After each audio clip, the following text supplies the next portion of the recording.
वारजे पोलिसच्या हद्दीमध्ये करवीनगर भागातल्या एका शाळेमध्ये काही दोन जे स्टुडंट आहेत, एक शिकणार आहे 4थीमध्ये, दुसरा शिकणार आहे 6वीमध्ये. दोघांचं वय 10 आणि 11 वर्ष आहे. त्या मुलांच्या बाबतीमध्ये त्या शाळेतीलच एक टीचर जो आहे तो कॉन्ट्रॅक्ट बेसिसवरती डान्स टीचर आहे.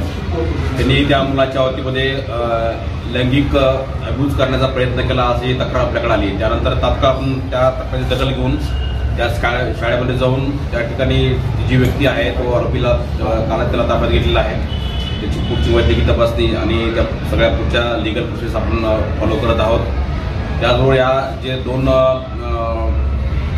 जे बालक आहेत त्यांचे पण स्टेटमेंट घेऊन त्यांची पण पुढचे मेडिकल्स आणि बाकीचे तपास आपले पोलीस पथक करत आहेत.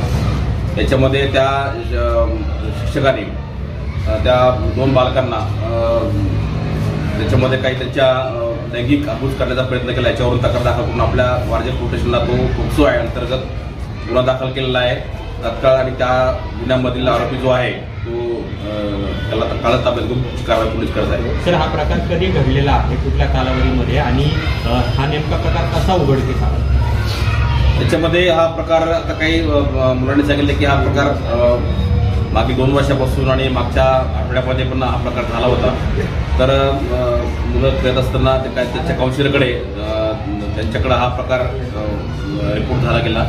त्यानंतर काउन्सिलरकडून नंतर स्कूलमध्ये आणि स्कूलमधून ताबडतोब आपल्याकडे तो इन्फॉर्मेशन आली. त्यानंतर ते व्हेरीफाय करून पोलिसांनी त्या मुस्कानचे मेंबर्स असतील, CWचे मेंबर असतील याच्यासमोर व्हेरीफाय करून त्या घटनेची शहानिशा करून पुढचा गुन्हा दाखल केलेला. याआधी काय त्या टीचरवर काही प्रकारचे गुन्हे किंवा त्याची पार्श्वभूमी काय समजली नाही? तर पूर्वीची त्याची पार्श्वभूमी काही दिसत नाही, पण बाकीचे काय असेल तर पुढच्या इतर ठिकाणी तर आपण नक्की त्याच्यामध्ये तपासामध्ये निष्पन्न करू. सर, शाळेवर आपण काही ऍक्शन घेतोय का? शाळेला काही पत्र दिलंय का? आणि शाळेकडनं हा जो टीचर आहे त्याला डिस्प्ले करण्यात आलं? त्या टीचरच्या संदर्भात कालच त्या शाळेने त्याला टर्मिनेट केलेला आहे आणि तो कालच आपल्या पोलीस कस्टडीमध्ये आहे.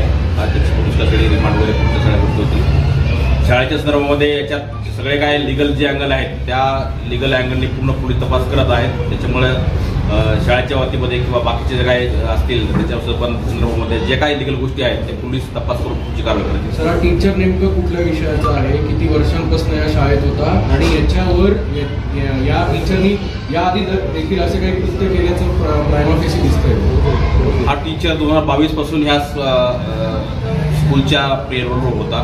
तो त्या ठिकाणी डान्स ट्युशन त्या ठिकाणी घ्यायचा मुलांची, सॅटर्डे संडे आणि प्लस शाळा सुटल्यानंतर पण तो डान्सचे ट्युशन्स घ्यायचा.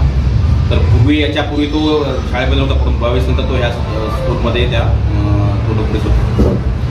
दोन गुन्हे दाखल वेगळे काही कारण 2 मुलं आहेत? नाही, ह्या प्रकारामध्ये 2 वेगवेगळे गुन्हे दाखल केले. 2 मुलांच्या बाबतीमध्ये 2 वेगळे गुन्हे दाखल केले. सर, काउन्सिलिंग होतं ते कुठल्या प्रकारे सुरू होतं? म्हणजे शाळेत काउन्सिलिंग सुरू होतं? आता प्रत्येक स्कूलमध्ये काउन्सिलर जे असतात, आपण समजा शाळेमध्ये गुड टच, बॅड टच, किंवा शाळेमध्ये सती सावित्री कमिटी किंवा ट्रान्सपोर्ट कमिटी किंवा पोलिसांनी शाळेची कमिटी ह्या रेग्युलरली फ्रिक्वेंटली शाळेमध्ये व्हिजिट करून या गोष्टी होतात. तर प्रत्येक स्कूलमध्ये काउन्सिलर वगैरे असतात. ह्या स्कूलमध्ये सुद्धा काउन्सिलर होते आणि त्या स्कूलच्या काउन्सिलर रेग्युलर त्या मुलांच्या टचमध्ये राहतात. ज्यांना कोणाला काय अशी अडचणी असतील किंवा काही कोणाला ते काउन्सिलरकडे जातात आणि नंतर ते काउन्सिलर नंतर मग काही निष्पन्न होत असेल तर ते त्याचं फर्दर रिपोर्टिंग आपल्याकडे होतं किंवा बाकीच्या ज्या एजन्सीला आहेत त्या एजन्सीला रिपोर्टिंग होतं. पालकांची अशी तक्रार होती की पोलिसांनी संचालकांवर गुन्हा दाखल नाही केलेला आहे अजून. मग याच्यात पोलिसांचं काय म्हणणं आहे? नाही, याच्यामध्ये आता जे प्रायमा ऑफिसची जे पहिला आरोपी आहे ज्याने हे कृत्य केलेलं आहे त्याला ताबडतोब पोलिसांनी अटक केली ऍक्शन घेऊन.